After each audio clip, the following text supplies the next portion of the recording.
So it's 6 o'clock on the nose, and we're going to get started, and we will welcome people as they come in. My name's Carrie Thompson. I am the mayor of Bloomington, and I will just spend a few minutes updating you on what I'm working on these days and what my priorities are, and then we have Councilmember Kate Rosenbarger, and she will do the same, and then we are going to take your questions. And Josefa and Justin and Angela are accepting question cards. So if you didn't pick one up, they can hand them to you so you don't have to make the long trek down. And once you have a question written down, you can funnel them down through them to us. So first, I just want to start by thanking you for showing up tonight. These town halls have been a great joy to host, and we're really grateful to Dr. Gibson and Tri-North for hosting us here tonight. As I have done throughout my campaign and now as mayor, I'm committed to at least once a month having a public forum where I can really talk face-to-face to our residents and get your questions and ideas and your ideas and challenges and opportunities are really feeding my administration with focus and new possibility. And so I appreciate the effort that you took to come here tonight. In the future, if you're not able to make it to a town hall, you see Katz is here with us. We do accept questions in the mayor's office online ahead of time, and we'll do our best to answer those during the town hall as well, for those of you who are watching at home. So, one of my top priorities in government is to have an open, accessible government, and that's why I'm doing this. It's why once I'm off crutches, I'll start knocking doors again and talking to people where you live. I'm also looking for ways to include people outside of big forum meetings. And so as we talk tonight and you have ideas about how to reach people who aren't able to come to meetings like this, who have a more restricted schedule or are maybe not able-bodied to attend, I really am interested in how we get their voices to the table and how we are really listening to all of the residents of Bloomington. My second priority is housing at all levels, especially housing that's affordable to people who work here in Bloomington. And so lately I've been spending a lot of time on our Hopewell development, and if you're tracking city council, you know that last night they approved the Summit PUD on the southwest side of town. Those two initiatives are going to provide a significant number of new units of housing that are really targeted to the people that work here in Bloomington and in the region around Bloomington. And then third priority is addressing our mental health and substance use crisis, especially for people who are personally living in crisis with those two issues. And I'm pleased to say that there are some new coalitions forming around that. We have many nonprofits and healthcare providers that are working on mental health and substance use. But what I've been saying for many months is that we have Heading Home that is dealing with, as an umbrella organization, with solving homelessness, the housing part of that. We need a parallel track that is really working on mental health and substance use, so that people can be whole and healthy and really able to take advantage of what Bloomington has to offer and climb their ladder of success in life. So those are my three priorities. That's what I've been working on. Some of the questions lead into some of the other things I've been working on, so I'll table those things and let Kate have the mic. Hi all, thank you Mayor Thompson for having this, and thanks everyone for being here. I'm Kate Rosenbarger, currently the city council person for District 2. This is my second term. I was District 1, but after redistricting now I am 2 with mostly the same district except more neighborhoods to the north. I didn't prepare anything, so usually I start by letting everyone know I was born in Louisville, Kentucky. Southern Belle, actually, but lived across the river in New Albany my entire life. So some priorities of mine at City Council, or what I'm working on right now, I am the council liaison for the Safe Streets for All committee. That is the federal program for what we also call Vision Zero. So that is helping Bloomington get on a path to zero traffic fatalities and serious injuries in our city on all of our streets. A pretty admirable goal, I would say, for our city. Some other small pieces of legislation that are in the works for me. I'm looking at regulating short-term rentals, so something we normally kind of think of as Airbnbs or under 30 days. The state doesn't let us do that much, but we can do a little. So looking at what other cities in Indiana have done and just taking their legislation, I think, and hoping we can get that a little more under wraps, but we are not allowed. We are preempted from doing most anything from the state there. I'm really happy just to, I think, hear questions and just get going on that. I door knock. I used to do constituent meetings. There are so many now with the other representatives, so I changed to door knocking in lieu of my monthly meeting. So looking forward to seeing some of you at the doors over the next 4 years. Thanks. Great. Thanks, Kate. We really appreciate you co-hosting in your district, and grateful for all of you for being here. So we have a stack of questions. Are there any in here that you particularly want to take a shot at first? No. No. It's okay. I mean, I think we'll get to all of them. So. Yeah, I think we will too. So let me take one of the hardest ones first, the biggest picture. How would things change if we had outcomes-based budgeting? So the outcomes-based budgeting proposal that has come forward by Council Member Asari, co-sponsored by We're supposed you? to, yes, Okay. and Sydney. So this is a true outcome-based budgeting means that you set a goal and you put budget behind it to get it achieved. And so, for instance, in the course of what we've already talked about tonight, we would have the Safe Streets Initiative, and we would be looking at all of the components to achieve that Vision Zero, and there would be a comprehensive budget with outcomes that is targeted at that Vision Zero. And the reason that this can really pivot the city forward is because when we're dealing with things like Vision Zero, or we're dealing with street homelessness, we may have 4 different departments that have different pieces of those initiatives, all of which have a different piece of the budget.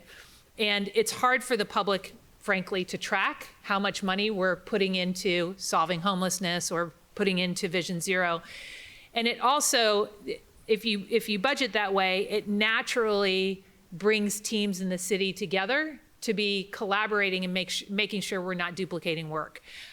So an outcomes-based budget, which we're not going to get to this year, we've all acknowledged that we won't get fully to an outcomes-based budget for 2025, but we're going to start stepping our way into it and see how we can iterate into reports and the visionary pieces that we need in order to really achieve that, hopefully in 2026 budget cycle.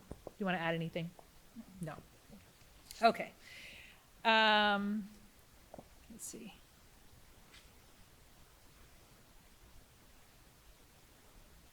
This one says, situation of building back up the police force. I often hear, for instance, that we no longer can stop speeding because we don't have enough police. Oh, we cannot prevent high speeds because we don't have enough police. Okay, so the police force, as well, I don't know. Who knows what we're budgeted for, but we're budgeted for about 20 more police sworn officers than what we have. We are making some progress with that. We had 6 new officers sworn in on Tuesday, and we have more in the pipeline. part of what we're doing is trying to increase morale at the police department. And also we've implemented a couple of new policies that are quite attractive to the police, including our take-home car policy. This allows police to take their cars home, after the workday and drive back to work in those cars. That is a double benefit. The police officers then don't have to go all the way to the south side of town to pick up their vehicles and park their personal vehicles, et cetera. So it's a time savings for them and a convenience savings, to be sure.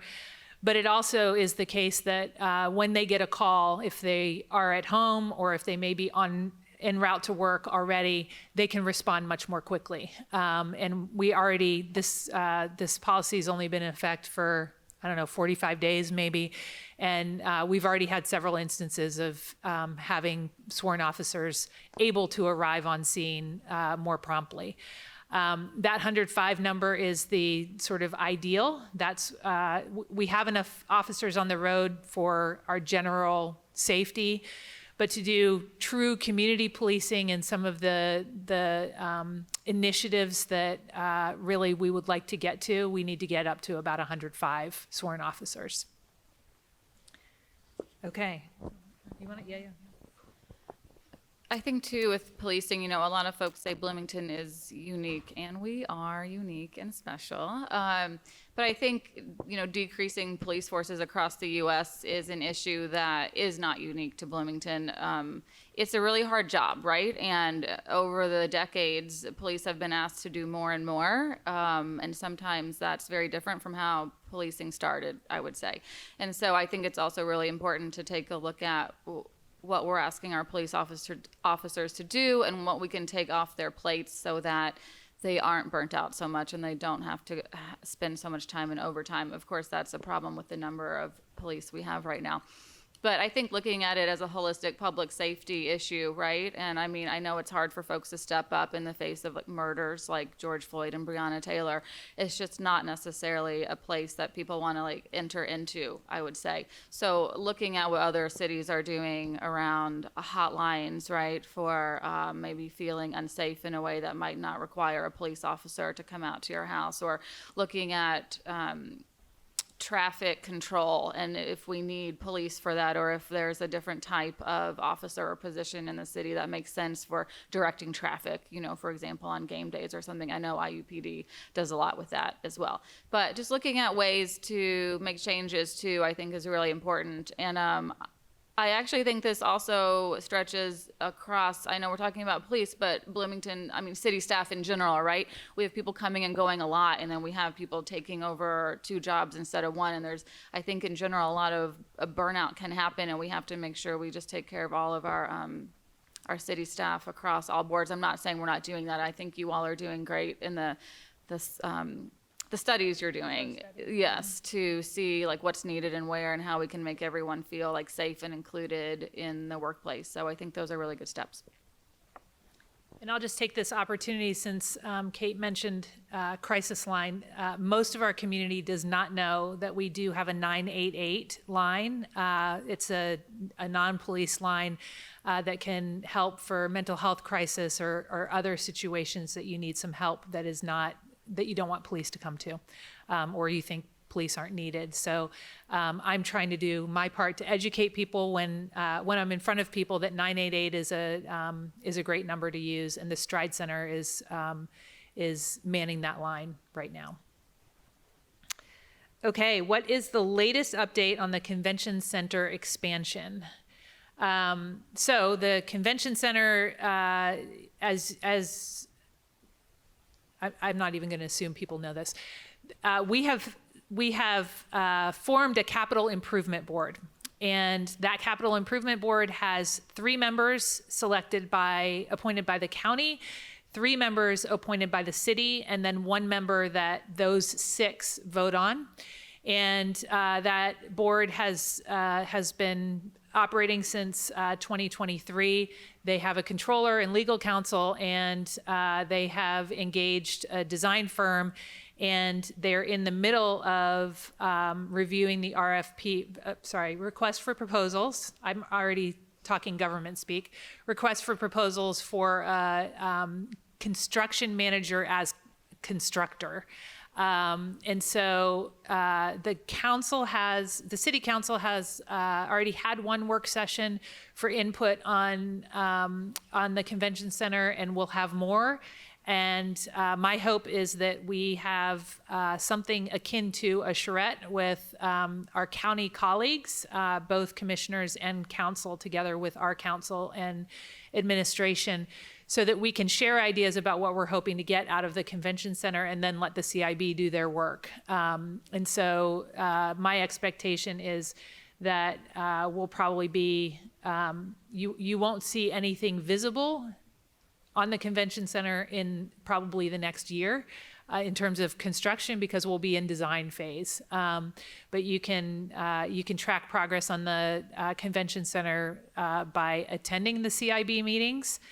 I think they are working possibly on making the Zoom feed public so you can watch from home. But you can also read Dave Askin's articles about the CIB and what they're up to. So the next council work session on the convention center is, I think, May 30th. We have a lot of meetings coming up for different things. I think it's May 30th, 3:30 to 5 p.m. in the Allison conference room. So at those meetings, we try to keep it really just council talking through what an expansion should potentially look like and maybe what it should not look like, and all within the realm of a budget that is a little bit of a question mark based on what bonding we can do. But if you would like to come to those meetings to listen, you are more than welcome. Or if you would like to email your representative, all four of them, prior to any of the meetings, to let them know what you would like or not like in that space, that could be useful. But there will, as Mayor Thompson says, be opportunities for design charrettes and input in the planning process for residents.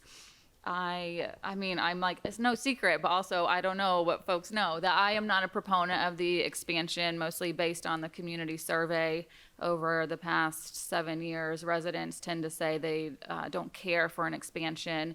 It has a popularity anywhere between, I think, 16 and 22%, as opposed to something like Hopewell neighborhood, which I think is like 68% approval.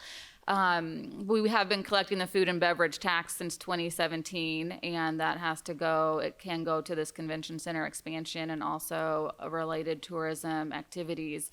So something that might be a possibility to include in this expansion would be redesigning Kirkwood Avenue, so it becomes more of a magnet point, I would say, for folks in our county and the region, and like increasing economic development, right, and a more permanent community space where folks can be outside in the street potentially year round. So I also think just data on convention centers in general kind of says they don't tend to do what they say they will do. And I just want to be careful with city funding on this one to make sure our expectations aren't too high and we don't end up using more taxpayer dollars for the life of it. I live next door to it and park a vacant lot right now. And I'm excited, though, to see that area developed.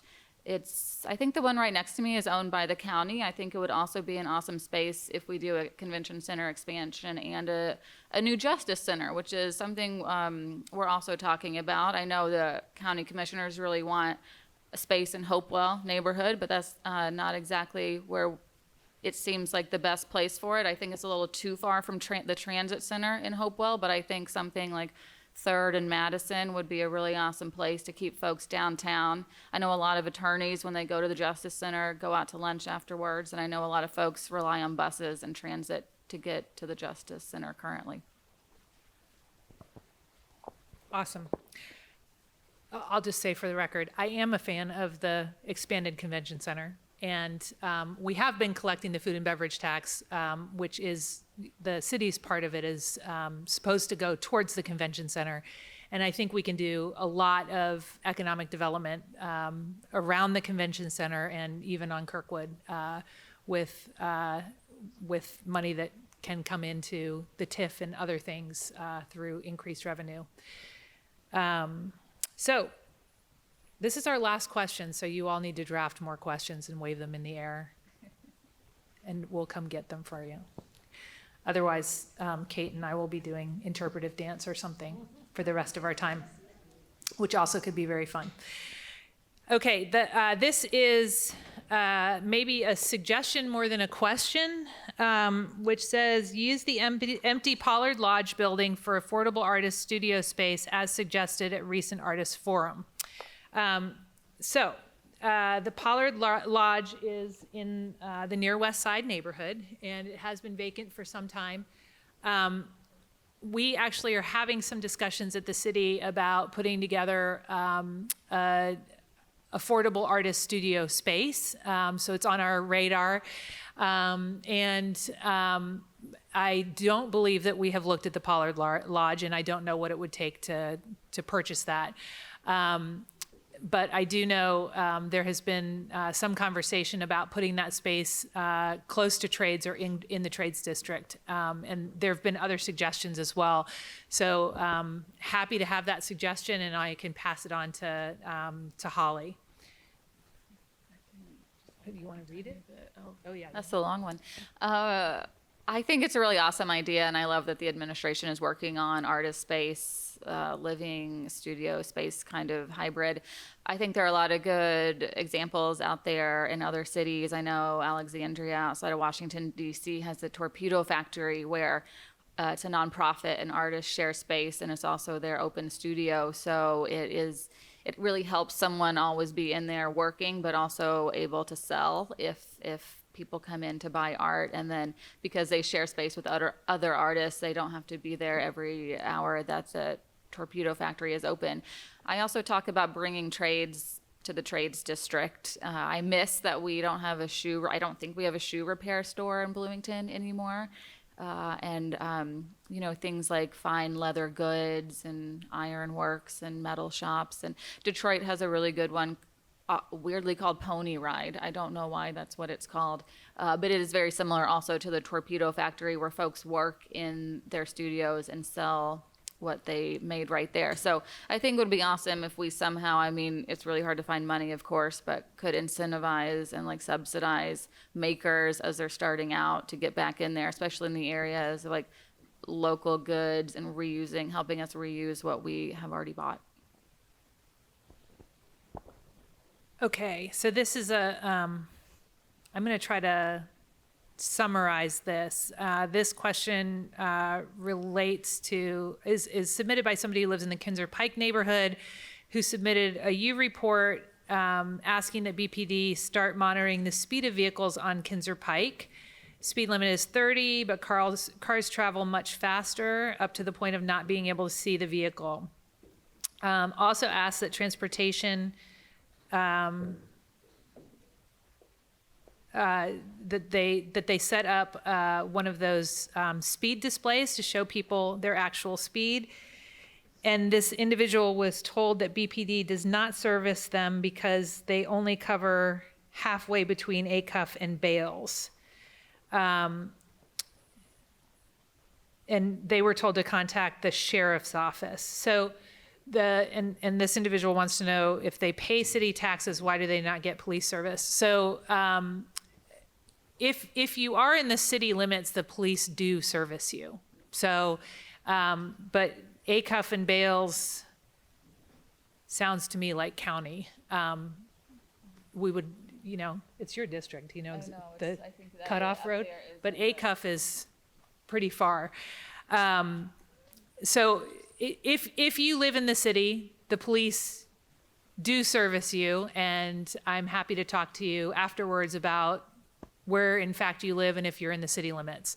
And if you are not in the city limits, then it's actually the sheriff that services you. So that would be the cutoff there. Do you want to say anything about that? Yeah. Well, I think in general, this was touched on earlier, but our police force is just so busy right now, and I think it is really hard to be out there catching folks speeding. I think it's just really hard. They're just so taxed, right? And they're in the city, going all over the place, doing things, responding to calls, and I don't think they have a lot of time to. That doesn't sound very good, I guess, but like sit and wait for speeders. But of course, it is one way that we can work on decreasing speeds in the city. Also, Indiana makes it really hard to do this. We're not allowed to put up cameras at stoplights for running lights, right? For running red lights. There's a lot that we're not allowed to do, and they only allow for like human intervention in that space. So always like thank you, Indiana government, for that. Want me to read one? Sure. This one, you know the answer to this. Do we ever send anyone to talk with the homeless on the street and the panhandlers so they know what or where help is? I'd like to see them off street corners. Or on street. I think that might be saying I'd like to see folks helping on the streets. I would say yes to that. There's a lot of help, and the mayor probably can respond better than I can about every single service provider that's out there helping. Yeah, so we do have folks that are doing outreach on the streets and in the encampments, and so we have downtown resource officers that are part of our police force, but they wear a different uniform, and they are talking to people who are unsheltered, homeless every day. So they tend to know them by name. They offer them services and help connect them where they are able to get service, and they also are, helping to get them to the places that where they can find resources. So on the city's part, the downtown resource officers, and then we also have after hours ambassadors.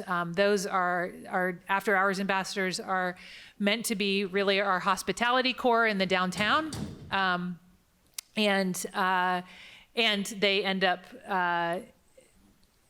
interacting with unhoused individuals who are also unsheltered, especially in the evenings. So on the city staff side, that's what's going on. We also have a number of homeless service providers who are just phenomenal, really, and including HealthNet, which is doing street outreach with medicine.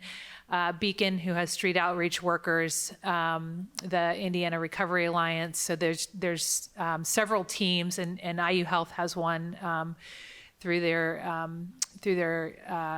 Positive Link program. So those teams all work on the streets in real time. They also meet every single Monday to share case notes and to make note of anybody who may be headed towards real crisis. And we're working towards rapid rehousing. That's the principle that we're working on in a Housing First model. And my goal is to ensure that we have a place for everybody who's unsheltered to lay their head under a roof at night. Okay, next question. When you look to other cities for examples, which cities and why are they good examples? So I do a lot of research when thinking about changing something in our city, because a lot of times, like I would say we're not unique, right? And we face a lot of the same problems that other cities are facing, whether they are smaller, the same size, or larger, whether they are in the south or the north, if they're a college campus or not. So I think I pretty much look around everywhere, and I think most examples of anything working can be tweaked to be tried potentially in Bloomington. I would agree. I think it's great to get ideas from other cities, especially if they have tried things already. I also will say I'm never a fan of a straight cookie cutter approach. We have a different community than anybody else. That's true for every community out there, which means we have different assets that we can leverage to solve problems. And so we can take a good example and make it even better here in Bloomington. But I think we always have to look at our economy, our demographics, and what will and won't work here in Bloomington. What can be done about vacant, deteriorating houses? Vacant, deteriorating houses can be, it depends how deteriorated they are. They can be rehabbed depending on if the owner is willing to pass them on. But they also can be deemed unfit for habitation, and that is a call that Hand would make. So, calling Hand about problem properties that are unsafe to be around is the best bet. And you know, if they're just vacant, but they're not unsafe, there are property rights, and so those property owners get to keep them even though they're vacant. I also think about vacant land. It's not exactly the question, but especially in our walkable neighborhoods, there are vacant properties out there. And they tend to make me really sad because I wish they had a home on them so someone, you know, could live in a really walkable space. Sometimes I think about trying to tax them at a higher rate, but I don't think Indiana allows that. Okay. Another thing Indiana doesn't allow. Yeah. Okay. You mentioned the Summit District PUD, which was approved by the City Council last night. Any idea how much investment of TIF would be required to make that all of that infrastructure happen? So the city is in conversations with that developer about how to make the infrastructure work, and if there's going to be city subsidy at all, what the best subsidy for that might be. It could be TIF, it could be something else, and it could just be a staged development plan so that all of the infrastructure doesn't have to go in at once. So those conversations have been initiated, but I will tell you they're not too far down the road yet, because they needed to know what project they were doing and get a project approved. That's how you know what streets and sewers you're going to put in eventually. Then you can start pricing it out and figure out what you have money for and what you need subsidy for. So we are in conversations with them, but they're really just at the beginning stages. That was a great answer. That was our last question. So also about the PUD, I would just like to talk about some really neat things that will be happening out there as things get built. So I would say I'm really proud of the city for getting that PUD approved last night. And there are some things that got added because it is a PUD. We can require developers to do more than just what is in the UDO. So something that got passed is that at least 40% of the units have to be up for owner occupancy. So the neat part about that is we tend to leave owner occupancy for single family homes, but this will require that apartment/condos, so smaller units, will also have opportunities for ownership and, you know, lived in by folks who own them and build equity in that space, which is really exciting. We also built in affordability to that, also wonderful for the city. And we also required recycling and not just trash pickup, because anything over, I think it's 5 units, we don't service. The people have to do private pickup, and so a lot of folks leave out the recycling. So in that space out there, they will be required to pick up trash and recycling. So just some of the neat parts that we can do when we work with developers and collaborate on what should happen in a space. Who has another question? Yes. In your call for action, with the invitation for this evening, Yes. you said bring your concerns and possible solutions and that. And so first of all, I would like to thank you and Councilperson very, very much for inviting us, because we're part of this district. We're the Near West Side Historic District, the new district.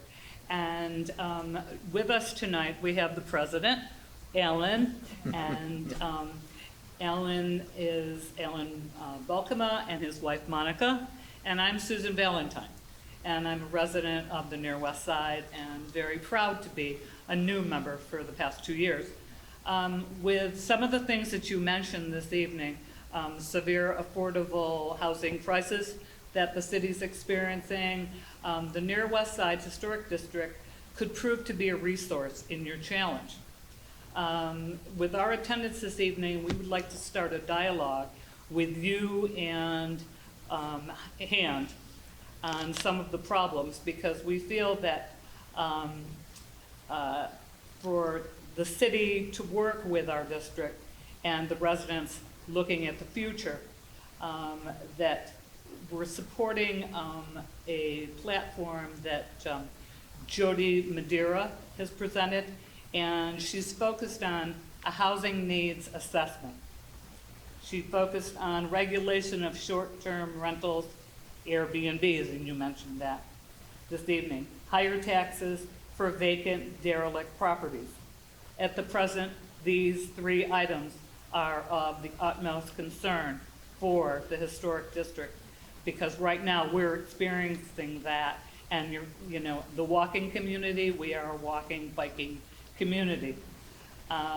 To the best of our knowledge, with some of the work that we've done in the district, presently that we know of, 7 derelict properties, all of which that are vacant, including some that have been vacant for over 10 years, a fire damaged structure that had a fire well over 2 years ago and is still vacant and still is derelict, has an unlocked car with a door open that could very easily become a home for someone because it's on an alley and it's quite, you know, private.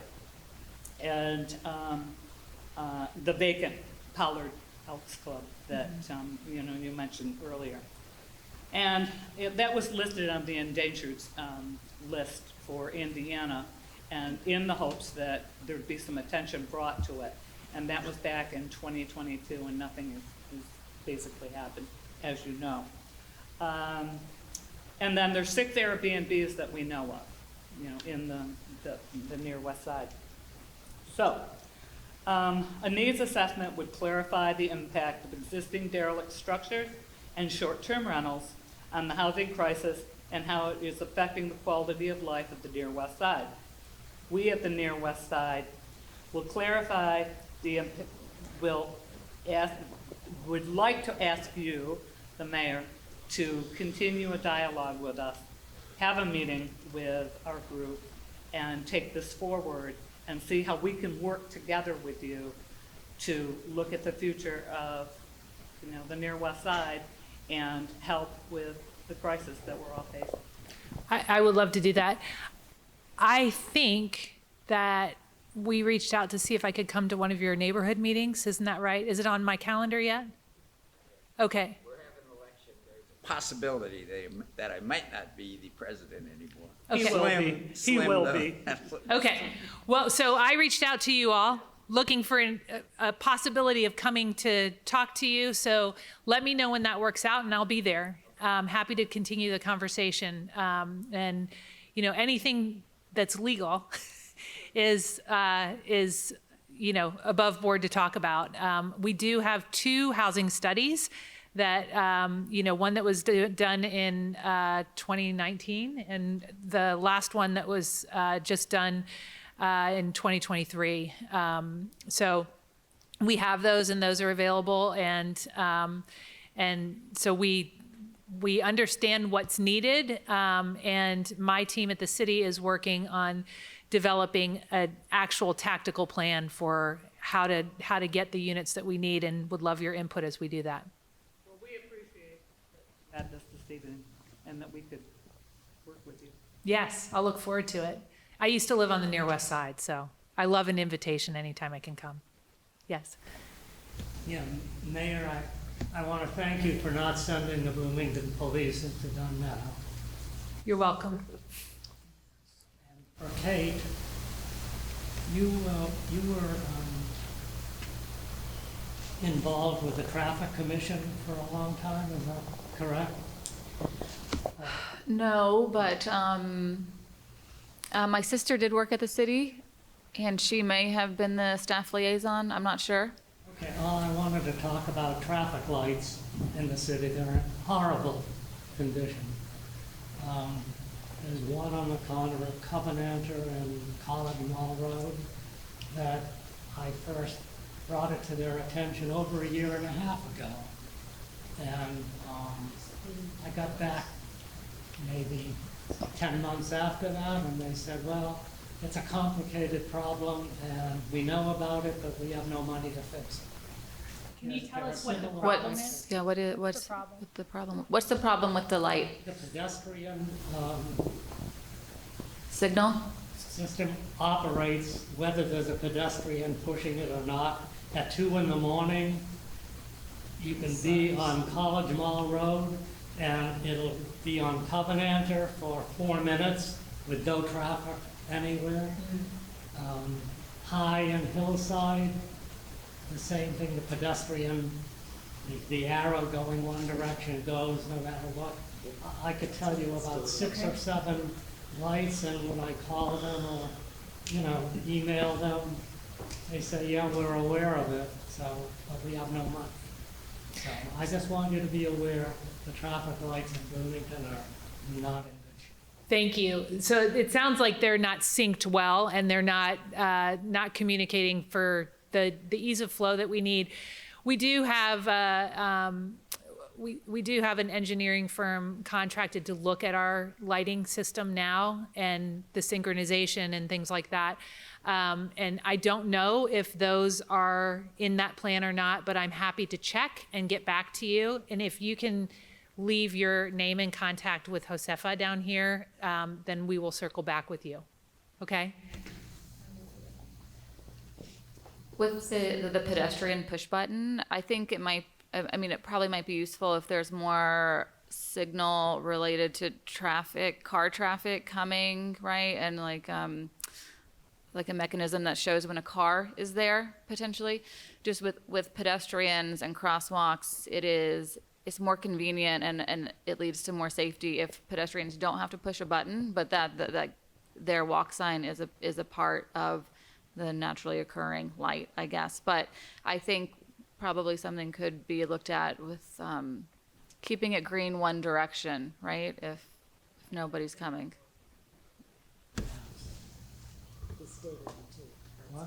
Who else has ideas, comments, questions? Yes. I'd like to follow up on the derelict house issue, because, they kind of, I've heard this call hand for the 8-9 years I lived in the neighborhood about a house. Now we have 4 of them that are definitely vacant for a long, long time, and hand says, I've called, and they say there's nothing that can be done. But the house that's, the most egregious is full of rats, and, they come into our yard. And how can that, even if the house is closed up, it's still filled with varmints. And yet hand comes and they say, take down the bamboo. Well, the house is falling down. And so I just want some clarity on when does hand take action? So, Alan, do I have your contact information? Yeah. So, Josefa, can you make a note, and we will figure out what the policy really is, and we can't overstep anybody's property rights. But if there is a structure that is of danger, if the structure is of danger, then it can be ruled as such. And we'll look into the rest of the policies for you.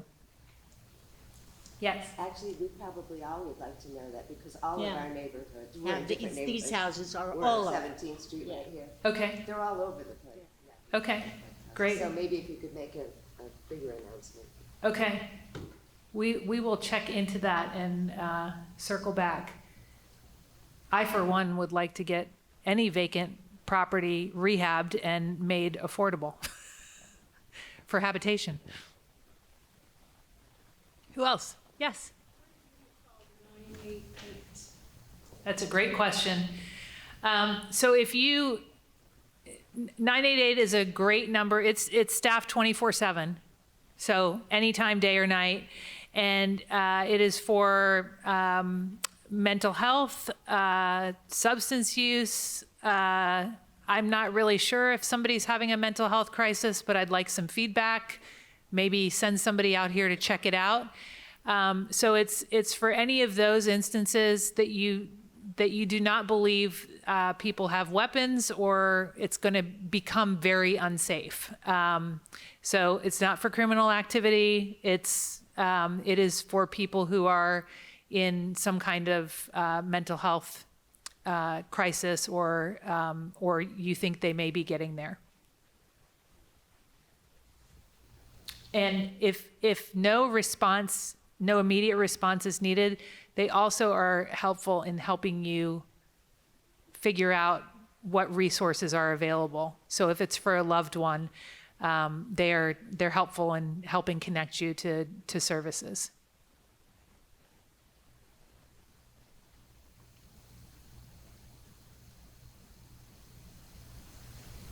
No more questions. Yes. Mine is just a comment. Mine was the question about the convention center. Uh-huh. I know, Kate, you mentioned that the interest was low for the public. I find that curious because I'm actually in favor of it.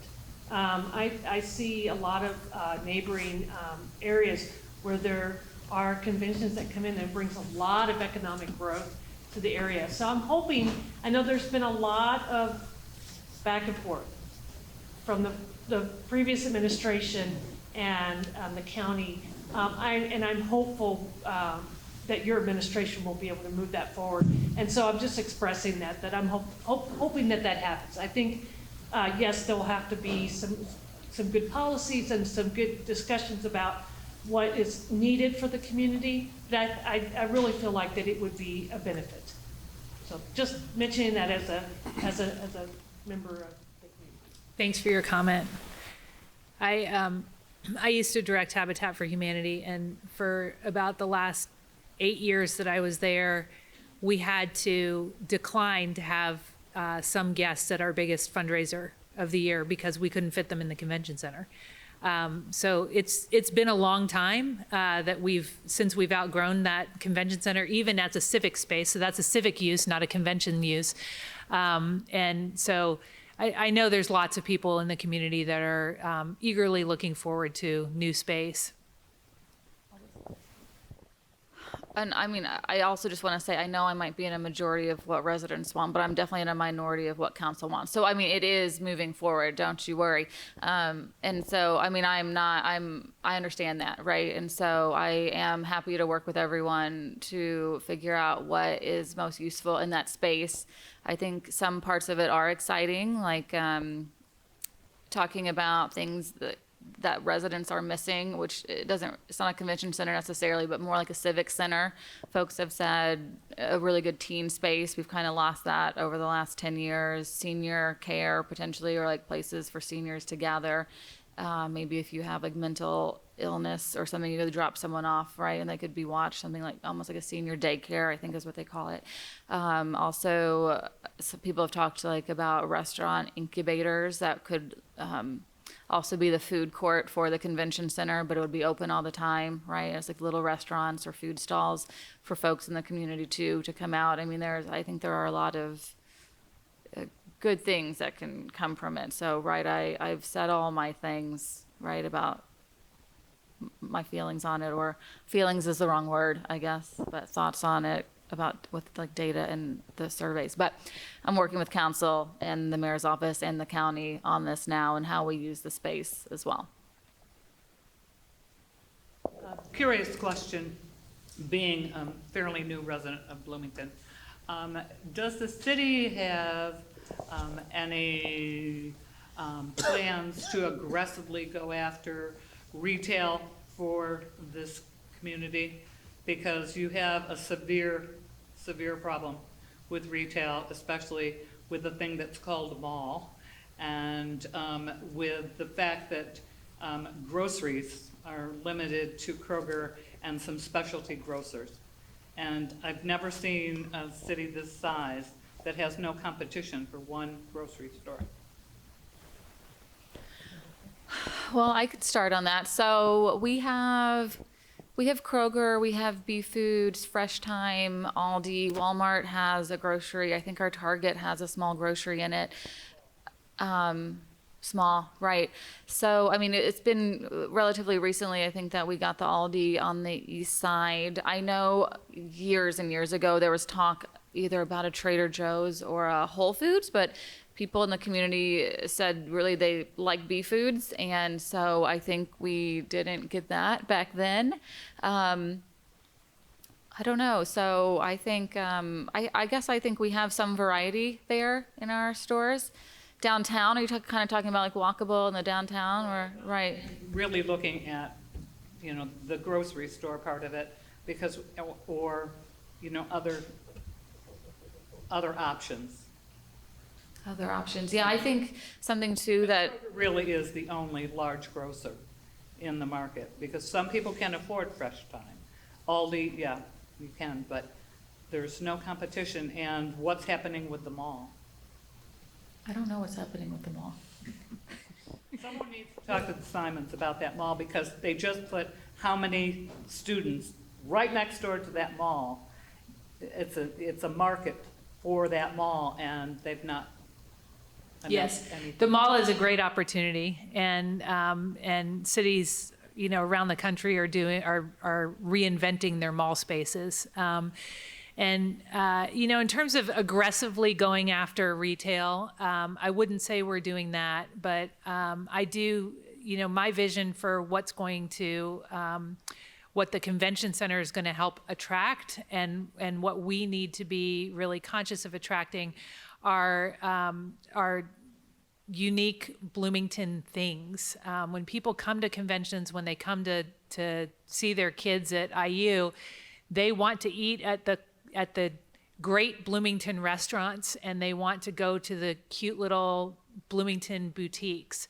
And so, I think there's plenty of space for that. I know plenty of people tell me that they do all their clothes shopping online. I try to do mine on the square, but I don't always have everything I need there. And that whole corridor is really ripe for redevelopment. I mean, we've got lots of empty lots there, or underutilized lots that have been waiting for the new convention center, and so I think that's a great place to go. My understanding about Fresh Time and Trader Joe's is that they actually have done some market research here, and we don't support it. So that could change as our population changes. I don't know.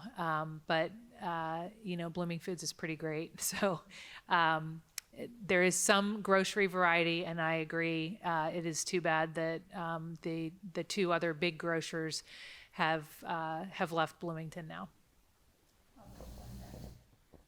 A fun fact about the College Mall area is it's one of the most walkable, or it has one of the highest walk scores in the city. So you can live out there and get to everything you need on foot. It might not be a very pleasant walk because it's very wide roads with a high speed for the most part. But if you would like to know your walk score, I think the website is like walkscore.com. That's very interesting, because I used to live on the east side, and I did not like walking there. Who else? Really? No more hard questions? We're waiting for our hard one to come. No? Okay. Yes? I don't have a hard question. I was thinking about the mall, though. I mean, one is retail, but if stores are all moving out, why wouldn't that be a place for this idea of a senior center? For one thing, old people aren't going to be, even I don't do it anymore, aren't going to be walking in their wheelchairs to the convention center. So there's really good parking at the mall. There is an Enright Center in the mall. So, yeah. Mm-hmm. Yeah. So there is some creative reuse happening in the mall. Yeah. Maybe we ought to keep encouraging that. Yeah. These things. Yeah, it's great. Okay. And is that something that Simon's corporate works with you on? Do they talk to you about these things? No. I mean, they could have talked to the last administration, but they have not talked to me. Yeah. They would go. It's a private they would go landowner. directly. Yeah. They would So- go directly to the organization, and the organization would strike a deal with them. So they probably are not getting it completely free. They're paying something for it. It's Area 10 on aging. In the front, did you have a question? I'm the person that wrote about Kinzer Pike. Oh, and the great. speed limit, Yeah. Police Department. I know I'm in the city, but there's not a question about that. Okay. I pay city taxes. I've been there for 18 years, and my understanding is that it was annexed about 20 years ago, 21, so 2 to 3 years before I moved out there. And of course, you know, when I was working full-time, I didn't have time to worry about Yeah. traffic and stuff. But I'm retired now, and I thought, maybe stupidly, when I moved out there, that in 20 years, when I retired, that there might be bus service, there would be sidewalks, and there's still no bus service. They only come up to Acuff Road. There's no sidewalks. And I brought all of this up in the original U report that I put in, not necessarily expecting the police to come out there and sit, because I know they don't have time to do that. But I call the police when the cars run off the side of the road and end up, you know, turned halfway over into the pasture next door. We have people running through the fences, knocking the fences down on the land that has cows and horses in them. So, and what it is that in terms of the city, anything on the west side of Kinzer Pike is city property. Anything on the east side is county, down to about the Rosewood addition, I think, is where it changes over. So there's not a question about this. And as recently as last fall, there was a senior man that was hit by a car riding a bicycle. Kinzer Pike is filled with bicycles, especially in the spring when the students practice for the Little 500. 17th Street. So It's Madison. it seems to me that if I have paid taxes for 18 years, that I should get something out of it. I have a septic system, I get Washington Township water. I did my own garbage with the county up until I was told I had to join the program because of the change in the containers. And if all I'm getting out of it is recycling, which I didn't really feel because I recycled with the county anyway, it's like, what's the point of being in the city and paying the taxes? And if there's an arrangement between McLean County Sheriff and Bloomington Police Department that Bloomington comes up until halfway on the road between Acuff and Bales, then it's their responsibility to do that arrangement. It's not up to me, the city citizen who's paying the taxes, to have to navigate a new department that I've never dealt with. So that's, and really what I had asked for out of the U report was the traffic device that sets it up and says, you're going 60 miles an hour. And they do that, you know. When I hear a swoosh and I can't even look to see the car coming down the hill because it's already past my house, that's not 30 miles an hour. And that's what I'm after. If I don't get city sidewalks by paying taxes, then I should at least be able to get a traffic device set up that says, you're going 60 miles an hour. And 60 miles an hour on Kinzer is dangerous. It's a wonder that the senior man last year was not killed when he was hit by the car. Yes. So I'm happy to take your name and look at your address and see what coordination we can help with. You're right, it's not your job to have to coordinate with multiple departments. We do have a sidewalk program. I don't know if you have applied to that. I would was told But- that Kinzer is on the schedule. Okay. But I imagine it's been on the schedule for 18 years, because I was told that was one of the things that was promised to the area when they were annexed. I see. It has not been on the schedule for 18 years because the sidewalk scheduling. Yeah, I mean, if it's on the schedule, then it's on a schedule with a date for when they expect to put it on or install those sidewalks. So. Again, if you pass your information to Josefa, she'll make a note and we'll figure out what's happening with your address and down Kinzer. I would also add, so as a council person, I am almost representative of Rogers all the way up to Kinzer. So it's all the same road, right? So Rogers to Madison to Kinzer.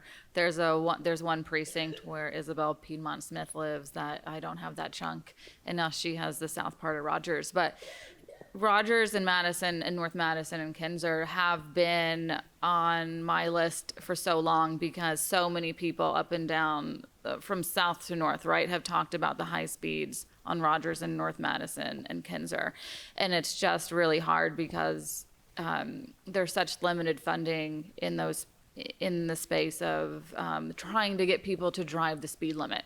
It's crazy because that's all we're talking about, right? We just want people to go the posted speed limit. It's a lot safer than what they are doing. So engineering has a lot of good ideas that, we can try to implement for potentially lower dollars, right? Like North Madison is a huge problem as you're coming off the 11th Street, you're going north in that hill, people just speed down it. And I think the speed limit there is 25 miles per hour, but it's incredibly hard to even get your car to go 25 miles per hour. So I would just say it's on my radar. So like, that is my district, right? And I've definitely driven up there, and I think it's almost scary to pull out of a driveway even onto Kinzer because cars can be going so fast. Just where you live, it feels very much like a country road, and people tend to drive more like they're on a country road. I also think, speaking to the bus service, the main way people get north, right, into those neighborhoods is by car. So they speed a lot. It's high traffic counts, and it's really, right, there's potentially no bus service or a little bus service, and the sidewalks end somewhere, and they're a little sporadic on north. Okay. Everything seems to end at. Right, and then we have Bloomington North up there, right? So there are times of the day where traffic is so backed up, right? I mean, I've been door knocking and I've seen all that, and I've seen people hurry around those turns, right? Or it is terrifying. And I spoke to some families, there are two newer families there with like little bitty babies, right? And they're like, we just want to be able to walk across to Cascades, but we have to go all the way around. There's just a lot of, I don't want to say problems, but potential up there that we can look at. I mean, we have like safe routes to schools that we can consider, because I think also getting folks into different modes of transportation and safely in that space, and right now it's not very safe to do that. So it's definitely on my radar as to like what we can do as a city, right, to make it safer for everyone, and to get drivers to like safely get where they're going at the speed posted. Yeah, why Yep. don't we take one more Nope. question and then we can wrap it up. I just want to follow up on, because, so I'm in a neighborhood association, and neighborhood associations talk with one another, and this is a recurring problem all over the city. So you're on Kinzer, and by the way, I go down there, and it's terrible. Those kids are running on the street and everything. Yeah, that's yeah. the other thing, The track team. Track Yeah. teams run the road also. And I live on Adams is like 17th that Street. too. That scares me to death when I see, 13 and 14-year-old kids running on that road. So they have this thing called what's that called? The traffic calming devices, right? So there's $50,000 for that. That's not gonna go anywhere every year, so we've applied for it. 17th Street, they did a traffic study, 70 miles an hour between this roundabout and that hill. Not just going down, going up. And I'll tell you, it's city vehicles, it's this school, the Monroe County Public School buses, it's bus 11. I write to these people, I write to the trucking companies, we have tried everything. I've started thinking I'm just gonna call the trucking I company call every time. I call them, but Yeah. usually you get the nice woman who answers and she understands your problem, but it doesn't seem to get any further. That nice woman at the trucking company. Yes.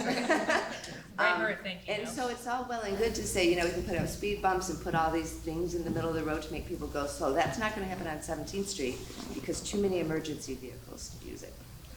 Apart from police monitoring, I don't know how you're gonna get people to slow down, but. Well, just to dispel a perceived message that seems to be permeating here, our police are still stopping people for speeding. They're still making lots of traffic stops. So it's not that they're not doing any of that. When they stop them, if they could ask them to get their mufflers if they're exceeding our noise ordinances. Can I add that too? Yeah. Well, I will say there are a lot of, I mean, you're talking about traffic, like speed bumps, traffic humps, all that stuff.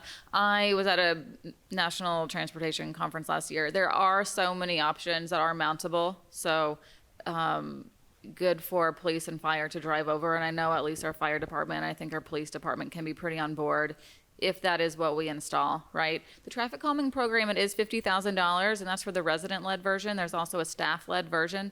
So traffic calming goes farther than other things. Like a sidewalk is about $1.5 million per mile, right? We can do traffic calming at a lot less than that. And sometimes traffic calming is more useful because, again, a lot of the times it's just about how do we get drivers to drive the speed limit. It feels like it should be an easy question to answer, but it is very challenging. A lot about it while I was trying to solve these problems on my street for the last, 10 years? It's only been a year and a half for me. Oh, Thank you all for coming. We really appreciate you being here tonight. And thank you, Kate, for co-hosting in your district with me. And I'm doing these in every district. So we've done 1 and 2. Is 3 next, Josefa? See, we're all scheduled. So we post these on social and elsewhere as well. So you can come back and to anybody's town hall. It's for everybody. We just move the location of them. And thanks for spending your evening with us tonight.